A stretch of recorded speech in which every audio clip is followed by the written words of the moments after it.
o Pai tem nos dado, de juntos estarmos com os irmãos, participando deste culto memorável, este culto de Santa Ceia do Senhor, o que é um culto, nós devemos nos alegrar cada vez mais pelo propósito deste grande trabalho.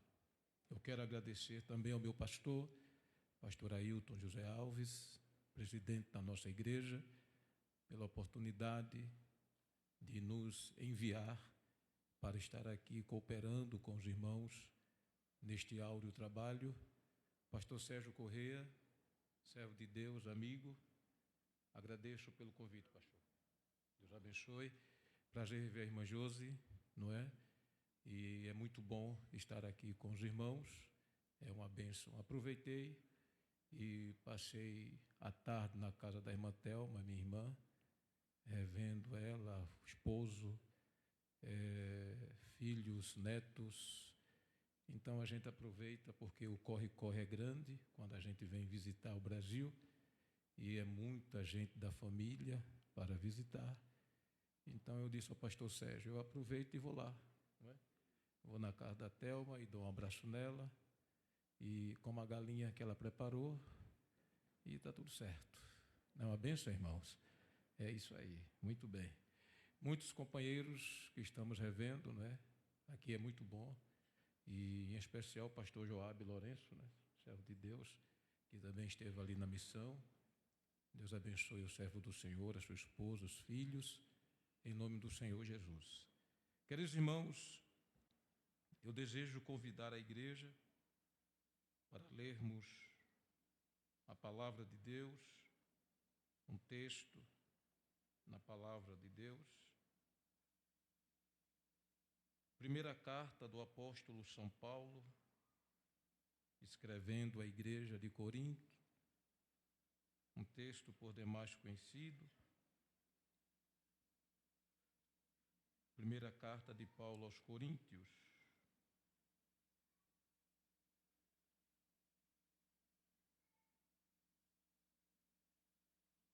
capítulo 11, versículo 20,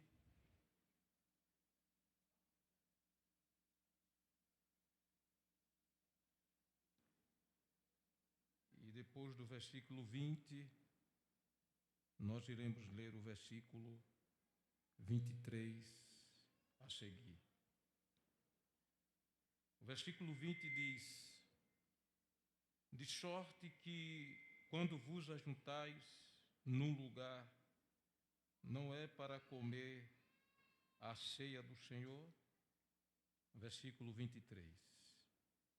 Porque eu recebi do Senhor o que também vos ensinei, que o Senhor Jesus, na noite em que foi traído, tomou o pão e, tendo dado graças, o partiu e disse: tomai, comei, isto é o meu corpo, que é partido por vós.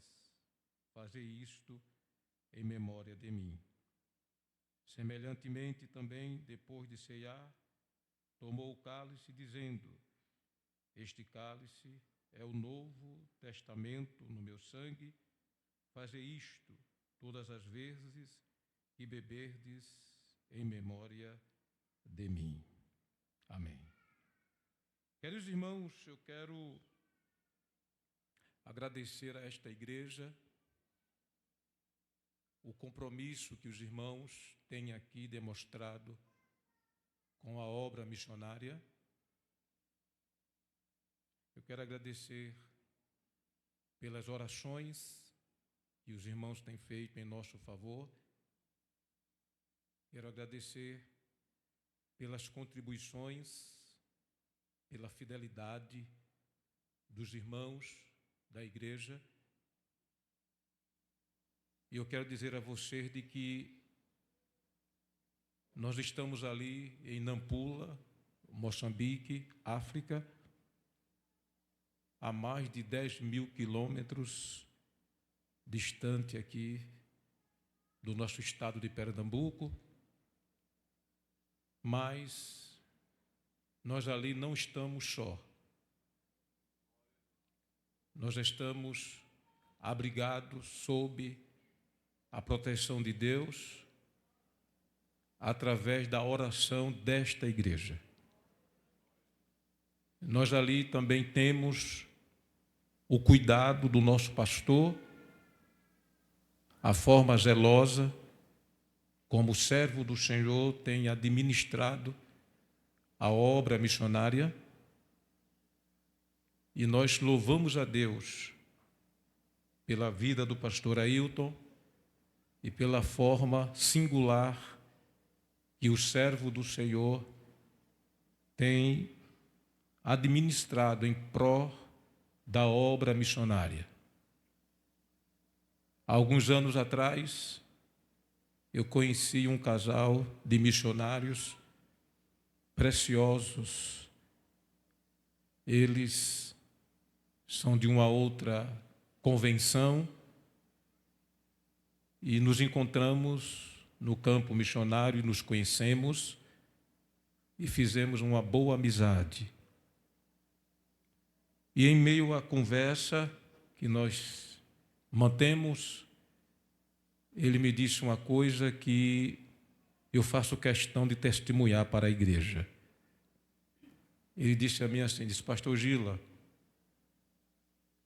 até eu vim para Moçambique, porque ele já tinha vindo de um outro país, e ele disse, até eu vir para Moçambique e conhecer vocês, o senhor e a sua esposa, a missionária Vera, até esse momento eu achava que a minha igreja era a igreja que melhor cuidava dos missionários. Mas eu estou vendo que a igreja de Pernambuco a cuida muito melhor. E isso nos deixa orgulhosos, irmão, porque nós sabemos da forma séria que o pastor tem cuidado da igreja. Então, em nome do Senhor Jesus, eu quero dizer a esta igreja, continue amando missões. Missões está no coração de Deus, no coração da igreja, no coração do pastor da igreja, e é por isso que essa obra avança, em nome de Jesus, não é? Então eu quero trazer meus agradecimentos à igreja do Senhor pela forma carinhosa. Algumas pessoas dizem assim, pastor, o senhor não se incomoda de tirar uma foto comigo? Eu digo, claro que não, não é? Para mim é um prazer, porque é vocês que têm orado por nós. Então, se nós estamos lá, se a obra está andando, você faz parte dessa obra. Se uma alma é ganha para Jesus, você faz parte deste trabalho. Não é? Quando Jesus batiza alguém com o Espírito Santo, você faz parte deste trabalho. Porque nós estamos sendo mantidos por esta igreja e eu louvo a Deus pela fidelidade de todos os irmãos, em nome do Senhor Jesus. E se porventura vocês ouvirem alguns desgostosos da vida, diga, você não sabe o que está falando. O Senhor tem abençoado a obra missionária. Bendito seja o nome de Jesus. Muito bem. Amados irmãos, eu queria, com a graça de Deus e com o apoio em oração da igreja, meditarmos um pouco na palavra do Senhor. A leitura que nós fizemos, ela é por demais conhecida da igreja, porque a igreja lê a Bíblia, e isto é muito bom. Mas eu queria falar um pouco sobre os profundos ensinamentos que o Senhor Jesus, Ele nos deixou na ocasião desta última ceia. O apóstolo São Paulo, um dos maiores expoentes do Novo Testamento, um homem de uma profunda revelação, a ponto de dizer assim como o meu evangelho, ou seja, o evangelho que a ele foi revelado, o evangelho de Jesus. Ele está dizendo isto em Romanos, e eu desejo que você abra a sua Bíblia, Romanos capítulo 16. O servo do Senhor, quando ele está fazendo a despedida da carta aos Romanos, no capítulo 16, e no versículos 24 e 25, ele diz: a graça de nosso Senhor Jesus Cristo seja com todos vós. Amém. Ora, aquele que é poderoso para vos confirmar, aí ele diz, segundo o meu evangelho, e a pregação de Jesus Cristo, conforme a revelação do mistério que desde os tempos eternos esteve oculto. O apóstolo Paulo, ele teve uma profunda revelação. Conforme está escrito na carta aos Efésios, ele também deixa muito claro essa revelação que teve da parte de Deus no que diz respeito ao Evangelho. Efésios, capítulo 3, o servo do Senhor, ele vai dizer assim, no versículo de número 2, e se é que tendes ouvido a dispensação da graça de Deus, que para convosco me foi dada, como me foi este mistério manifestado pela revelação, como acima, em pouco vos escrevi. Pelo que quando ledes, podeis perceber a minha compreensão do mistério de Cristo, o qual noutros séculos não foi manifestado aos filhos dos homens, como agora tem sido revelado pelo Espírito aos seus santos apóstolos e profetas. A saber, que os gentios são co-herdeiro de um mesmo corpo e participante da promessa em Cristo pelo Evangelho, do qual fui feito ministro pelo dom da graça de Deus que me foi dada, segundo a operação do seu poder. Observe que o apóstolo, ele teve essa profunda revelação. E aí, dentro desta revelação, ele teve um profundo entendimento acerca deste ato que estamos fazendo neste momento. E a igreja de Corinto era uma igreja rica, poderosa, abençoada, mas era uma igreja que em determinado momento tinha necessidade de ser doutrinada no que diz respeito não somente aos dons espirituais, mas como também ao entender a liturgia do culto. E quando se trata do culto de ceia, então o apóstolo Paulo, ele traz aqui uma exortação para aquela igreja, a ponto de no capítulo 11 e no versículo de número 20, ele diz, de sorte que quando vos juntais num lugar, não é para comer a ceia do Senhor. E por que Paulo disse isto? Porque os irmãos que se reuniam na igreja de Corinto, eles não estavam tendo a devida reverência no que diz respeito ao símbolo deste ato, ao símbolo da carne e ao símbolo do sangue do Senhor. Por isso que o apóstolo, ele começou a exortar essa igreja para fazer essa igreja entender o verdadeiro motivo da Santa Ceia do Senhor. E quando chega no capítulo 11, no versículo de número 23, o servo do Senhor vai dizer, porque eu recebi do Senhor o que também vos ensinei. Então ele está dizendo de que ele já tinha ensinado àquela igreja. Mas, lamentavelmente, a igreja ainda não estava dentro, no parâmetro do ensinamento que o servo do Senhor estava ali orientando, ensinando a igreja. Mas eu quero não me deter neste ponto. Eu quero seguir mais avante, aonde o servo do Senhor, ele diz que o Senhor Jesus, na noite em que foi traído, tomou o pão. Então o apóstolo Paulo, ele deixa aqui um ensinamento do que aconteceu na última ceia do Senhor.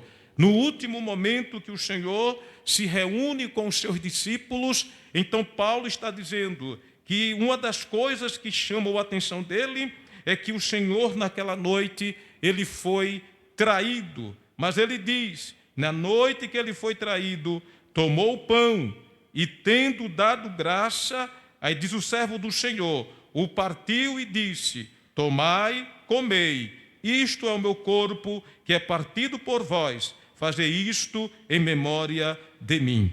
E depois o servo do Senhor diz que semelhantemente ele tomou o cálice. Então Paulo deixa claro aqui que dentro daquela ceia o Senhor, ele leva 2 emblemas e que ele deixa muito claro que é o emblema do corpo e do sangue do Senhor Jesus. Porém, meus irmãos queridos, é importante entender que quando o Senhor se reúne para esta última ceia, ele deixa para a igreja lições imprescindíveis, lições profundas para nós que somos cristãos, para nós que todos os dias temos o cuidado de observar os ensinamentos do Senhor, não é? Então eu queria ler com a igreja no Evangelho de Lucas e vamos começar a entender algumas lições preciosas em que o Senhor Jesus, ele deixa claro neste culto de Santa Ceia que ele próprio o trouxe à sua formação. Abra sua Bíblia comigo no Evangelho escrito por Lucas, no capítulo de número 22, capítulo 22, o versículo 7, e nós queremos iniciar esse primeiro aprendizado, pelo menos para mim, que a última ceia deixa claro para nós. Capítulo 22 de Lucas, e o versículo de número 7, a palavra de Deus diz, chegou, porém, diga comigo, o dia das festas dos pães asmos. Observe que o texto diz, em que importava sacrificar a Páscoa. Versículo 8, e mandou a Pedro e a João, dizendo, ide, preparai-nos a Páscoa para que a comamos. E eles lhe perguntaram, onde queres que o preparemos? E ele lhe disse, eis que quando entrares na cidade, encontrarei um homem levando um cântaro de água, segui-o até a casa em que ele entrar. E direis ao pai de família da casa, o mestre diz, onde está o aposento em que hei de comer a Páscoa com os meus discípulos? Então ele vos mostrará um grande cenáculo mobilado, aí fazei os preparativos. E indo eles, acharam como lhe havia sido dito, repita após mim, e prepararam a Páscoa. Queridos irmãos, a primeira grande lição que nós aprendemos com a última ceia do Senhor Jesus é o poder da remissão existente em Cristo para nós que somos a igreja do Senhor. E como é que isso acontece? Observe que todo o judeu, ele teria que fazer a festa comemorativa da Páscoa do Senhor.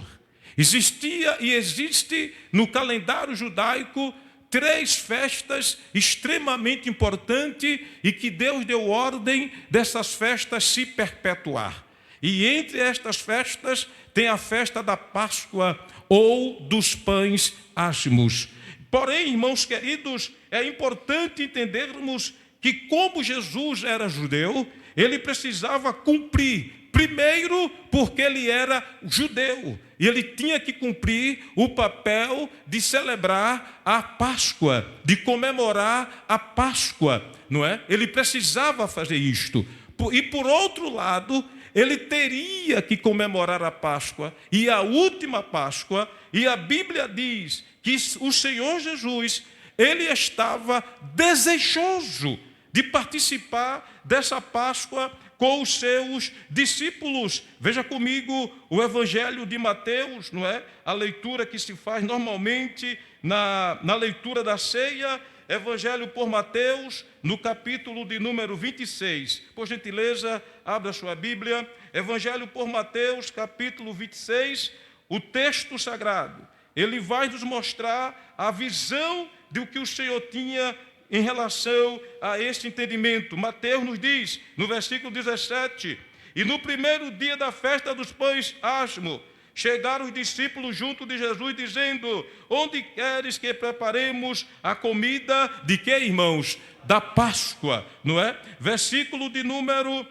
18, e ele disse, ide à cidade a um certo homem, e diz ele, o mestre diz, o meu tempo está o quê, irmãos? Próximo, e em tua casa celebrarei a Páscoa com quem, irmãos? Com os meus discípulos. Então observe que o Senhor Jesus, ele estava extremamente desejoso de preparar e participar com essa Páscoa com os seus discípulos, porque no entendimento de Jesus era o último momento deles estarem reunidos naquele momento, naquela tradição, naquela festa. E por que o Senhor queria isto? Porque Ele próprio era o Cordeiro Pascual. E os discípulos precisavam ter a mente aberta para esta situação. E quem foi que entendeu isto? Quem entendeu muito bem isto foi o apóstolo Paulo, quando ele escreve na carta de Coríntios, não é? Ele está falando na primeira carta de Coríntios, no capítulo 5, o servo do Senhor, ele vai justamente trazer esse entendimento. 1 de Coríntios, capítulo 5, e o versículo de número 7, ele está dizendo, alimpai-vos, pois, do fermento velho, para que sejais uma nova massa, assim como estáis sem fermento. Aí ele diga comigo, porque Cristo, nossa Páscoa, foi sacrificado por nós. Quem é a nossa Páscoa, irmãos? É Cristo Jesus. E o que é a Páscoa? E o Senhor precisava cumprir essa Páscoa. Quando nós vamos para o cerne do assunto de Páscoa, nós temos que ir para o capítulo 12 do livro do Êxodo. E lá vai nos explicar profundamente o sentido da Páscoa. E o Senhor Jesus, como um bom judeu, ele tinha esse entendimento. E o motivo célebre da Páscoa é para assinalar o momento da redenção do povo de Israel. Como a redenção do povo de Israel? Eles estavam cativos, escravizados no Egito. Estavam escravizados no Egito.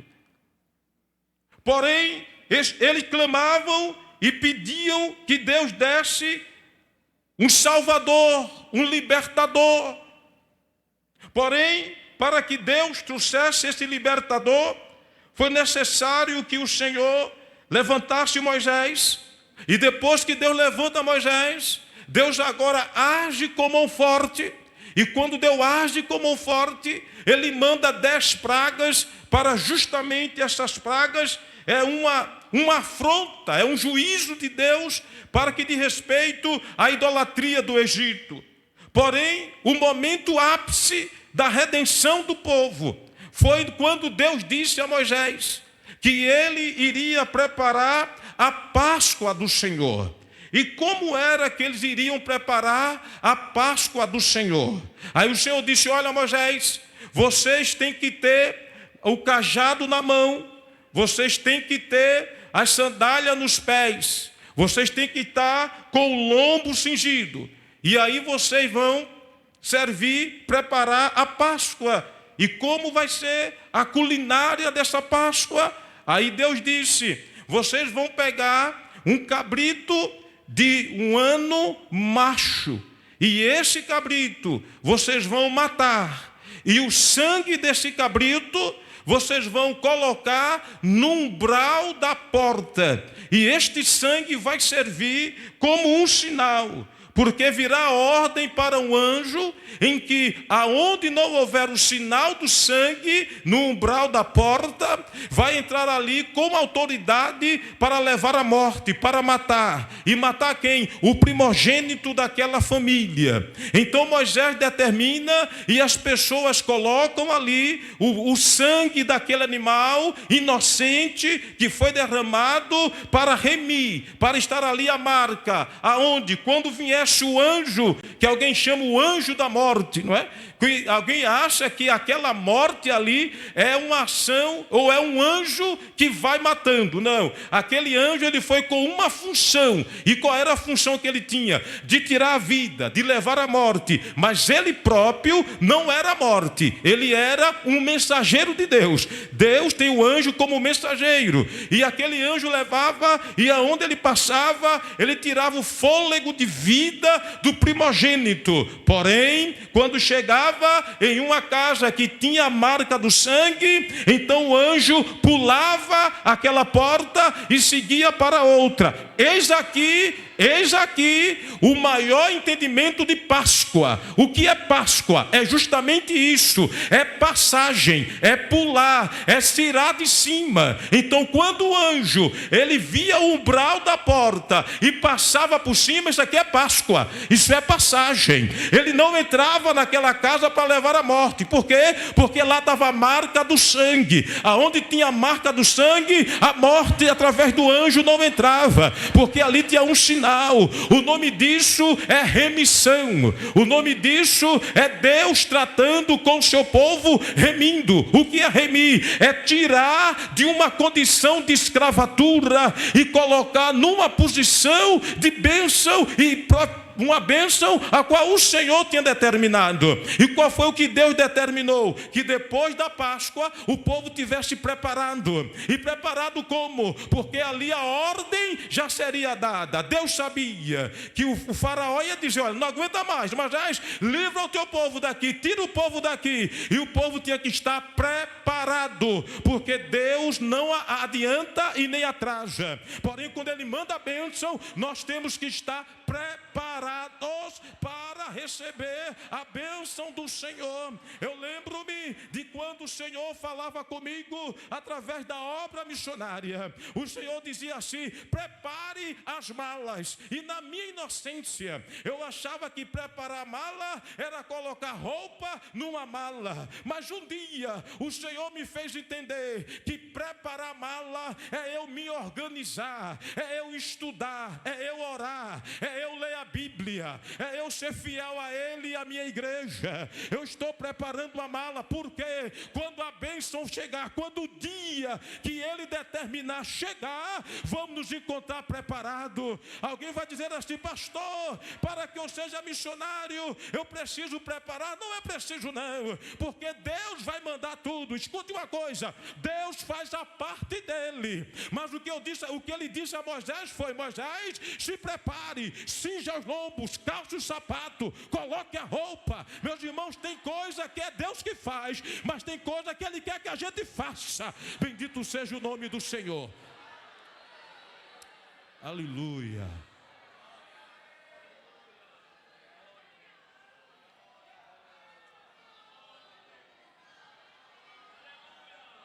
Aleluia. E o Senhor Jesus, como Ele era o Cordeiro Pascual, Ele tinha que morrer na Páscoa. E a palavra de Deus diz que ele, glória a Deus, neste período, ele amou os seus discípulos. E a Bíblia diz que ele amou até o fim. Evangelho por João, capítulo 13.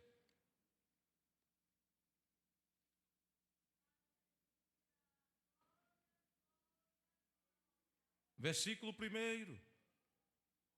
Ora, antes da festa da Páscoa, sabendo Jesus que já era chegada a sua hora de passar deste mundo para o Pai, como havia amado os seus que estavam no mundo, ele fez o que, irmãos? Amou até o fim. A segunda coisa que eu aprendo com essa última Páscoa do Senhor é que o Senhor nos ama. É importante nós entendermos isso aqui. O Senhor nos ama, mesmo sabendo as nossas condições. O apóstolo Paulo disse: o que eu estou ensinando a vocês, eu aprendi do Senhor. Aí ele diz assim: na noite que ele foi traído.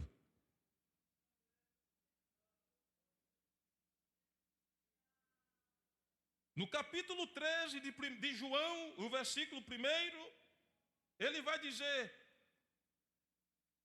sabendo ele que já estava perto a Páscoa e o tempo que ia passar deste mundo para o Pai, ou seja, estava chegando o dia da sua morte. Aí o texto diz: como havia amado os seus que estavam no mundo, ele amou até o fim. Entre estes aqui, irmãos, estava Judas Iscariote. E o Senhor amou Judas até o fim.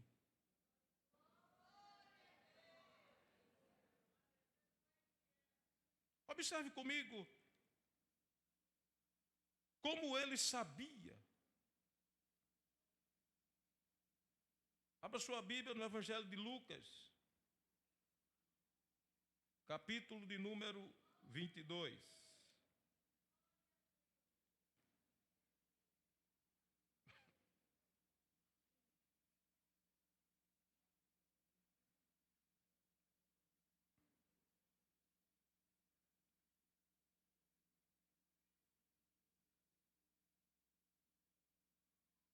A palavra de Deus nos diz assim, o versículo de número, capítulo 22, e o versículo 1. E estava, pois, perto a festa dos pães asmos, chamada de quê, irmãos? Páscoa. E os principais dos sacerdotes e os escribas andavam procurando como matariam, porque temia o povo. Versículo 3. Entrou, porém, quem, irmãos? Diga misericórdia. Entrou, porém, Satanás em Judas, que tinha por sobrenome Iscariotes, que era um do número dos 12. E foi e falou com os principais da sacerdote e com os capitães de como entregaria, os quais se alegraram e convieram e lhe dar dinheiro. E concordou e buscava oportunidade para lhe entregar. Observe, irmãos, de que Judas faz este pacto. E a Bíblia deixa claro que Satanás entrou em Judas. Quando Satanás entra numa pessoa, essa pessoa está o quê, irmãos? Está endemoniada. Sim ou não? Pronto. Então Judas estava o quê? Estava endemoniado. Só que ele, diferentemente do gadareno, não é? Que quebrava as coisas, que vivia no cemitério, Judas era um endemoniado que se fazia de bonzinho. Estava entre os 12 e participou da última misericórdia. Participou da última ceia. E quando ele está a participar daquela ceia, parece de que Judas imaginava que ninguém saberia que ele iria trair. Mas a palavra de Deus diz que o Senhor Jesus, para nos conhecer, Ele não precisa que ninguém dê testemunho, porque Ele conhece o coração do homem que Ele criou. E quando Judas chega, já com o Satanás dentro dele, e com o plano terrível de trair o seu mestre, o seu Senhor, ele achava que ninguém iria descobrir aquele plano de Jesus, aquele plano que ele tinha feito. Porém, o Senhor Jesus, na noite da ceia, porque é importante entender que a ceia era uma janta que os discípulos, que os judeus faziam em comemoração à Páscoa. Então, no meio daquela janta, o Senhor disse: um de vós há de me trair. E os discípulos ficaram preocupados e começaram a dizer: sou eu, Senhor, sou eu, Senhor. Eu penso que naquele momento, que naquele momento Jesus podia dizer: vocês não têm consciência do que fazem? Eu estou dizendo que um vai ter que me trair. E os discípulos ficaram: quem vai ser? Sou eu, Senhor, sou eu, Senhor, sou eu, Senhor. Aí Pedro olha para João, que é o discípulo mais amado, que tem mais intimidade, que está mais próximo de Jesus, e diz a João, através de gestos: fala aí com o mestre, resolve esse problema. Pergunta a ele, afinal de contas, quem é que vai trair ele? Aí a Bíblia diz no Evangelho de João, e eu não vou ler os textos por causa do tempo, que João coloca a sua cabeça no ombro assim de Jesus, porque ele tinha essa liberdade com Jesus, ele tinha essa intimidade com o Senhor. Aí coloca assim a cabeça dele lá e diz: mestre, olha, Senhor, está todo mundo aqui preocupado, querendo saber quem é que vai trair o Senhor. O que eu acho interessante em Jesus é que Jesus não disse assim: Iscariote. Ele não disse isso. Ainda que ele soubesse, mas ele não disse. Jesus disse: ele vai se revelar. Senhor, quem é? Aí Jesus disse: calma, João, eu vou dizer aqui uma coisa. Quem botar a mão comigo num bocado molhado, esse é o que vai me trair. Todos ouviram isto. Iscariotes também ouviu. E o Senhor Jesus, quando molha o bocado do pão, Iscariote foi logo e colocou a mão. Aí o Senhor Jesus, veja quem é Jesus, né? Disse a ele assim: o que tem de fazer, faça logo. Como quem diz: eu sei o que você quer fazer, mas é você que quer fazer.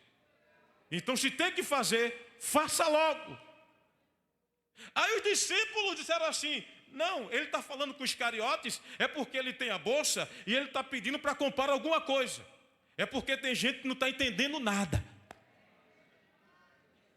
Mas o que me chama a atenção é quando ele vai lá no monte do Getsemane e que Judas Iscariotes chega levando a comitiva para prender Jesus. O Senhor Jesus, quando olha para Judas, o Senhor Jesus diz assim: amigo. Aleluia. Jesus não disse assim: sai daqui, endemoniado, Satanás encheu o teu coração. Não, Senhor. Jesus disse assim: amigo. Sabe por que Jesus disse isto? Porque Jesus amou até o fim. Ainda que Judas deixou Satanás encher o coração dele, mas Jesus amava aquele homem, amava aquela alma e queria um momento que Judas se arrependesse para ele resgatar. Mas aquele homem não entendeu isto. E o que é que ele faz? Ele traz Jesus. Depois que traz Jesus, recebe a recompensa, as 30 moedas de prata. Depois que recebe as 30 moedas de prata, ele cai no entendimento: o que foi que eu fiz? Eu traí o mestre, eu estou acabado. O que é que ele faz? Devolve as 30 moedas de prata. Porém, ao invés dele voltar e dizer: mestre, me perdoa, Senhor. Irmãos, Jesus perdoava ele, irmão, mas ele não pediu perdão, ele não se arrependeu, ele teve remorso, e o remorso dele Satanás aproveitou e levou para enforcar-se. E a Bíblia diz que quando ele vai enforcar-se, Atos capítulo 1, a Bíblia diz que ele cai daquela forca e se arrebenta no despenhadeiro, e se arrebenta de forma que as suas vísceras todas são derramadas. Sabe por quê, irmãos? Porque não houve arrependimento, não houve renúncia, houve remorso, mas Jesus amou ele até o fim. Jesus amou ele até o fim. E qual é o maior exemplo disto? Observe que Paulo disse na noite que ele foi o quê? Traído. Não foi somente Judas naquela noite que traiu Jesus, mas também Pedro traiu Jesus naquela mesma noite, e traiu por 3 vezes. Porém, meus irmãos, o que eu acho mais pesado é que na última vez Lucas narra de que quando Pedro disse que não conhecia, Jesus olhou para ele. Pedro disse: esse daí eu não conheço. Aí Jesus olhou para ele. Aleluia. Aí a Bíblia diz que Jesus foi, porém Pedro coloca a mão na cabeça e sai como um maluco chorando: eu neguei o meu mestre, eu neguei o meu mestre. Mas Jesus amou. Glória a Deus. Ei, meu! Mas Jesus amou. Quando o mestre ressuscita, ele disse às mulheres: diga aos meus discípulos que lembrem-se que eu disse a eles: quando eu ressuscitar, vão me encontrar na Galileia. Digam a eles, e diga a Pedro. Jesus amou, aleluia, até o fim. Diga a Pedro que eu quero ter com ele. E quando chega na hora que o mestre está ali, na praia do lago de Genezaré, aí João está no barco com Pedro pescando, estavam com roupa de pescadores. Aí João diz: Pedro,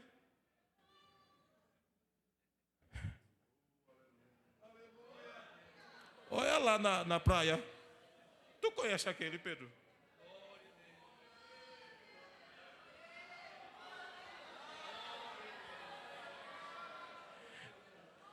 Ele está, olha, veja bem, ele está com peixe na brasa.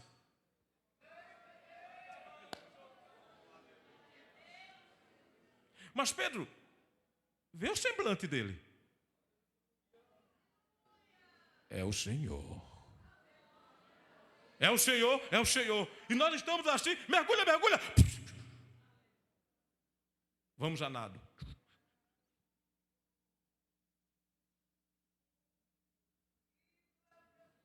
Trouxeram alguma coisa? Olha para Jesus.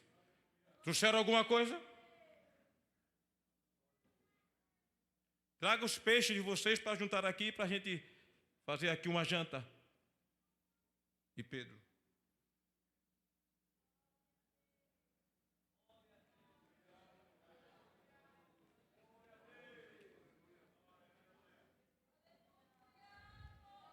Simão, filho de Jonas, HPO,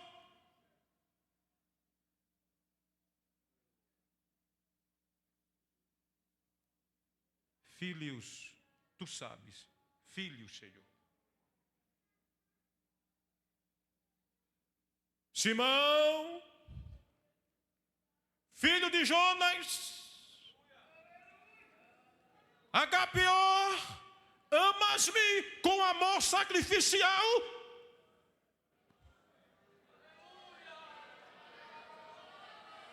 Filho, Senhor, tu sabes que te amo. Filho, Senhor.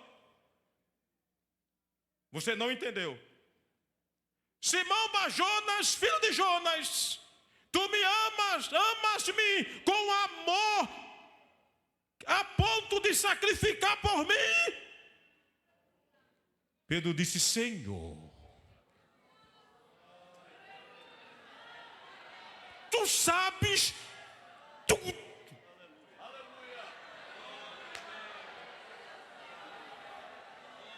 E por tu saber tudo, tu sabes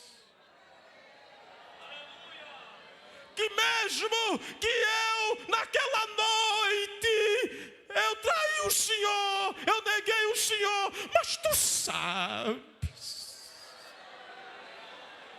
Tu sabes que eu te amo, Senhor. Tu não sabes que eu te amo. Aí disse Jesus, levanta. Eu não quero você pescando peixe. Lembra do primeiro chamado? Pescadores de homem. Então Pedro, filho de Jonas, levanta-te e vai pastorear. Eu quero é você na obra. Eu quero é você fazendo o meu trabalho. Jesus amou até o fim. Então nesta noite, nesta primeira ceia de 2025, libera paz para o teu coração, para a tua mente, para a tua alma, e saiba que o Senhor Jesus, que te amou o ano de 2024, vai chegar 2025 final, e Ele continua te amando.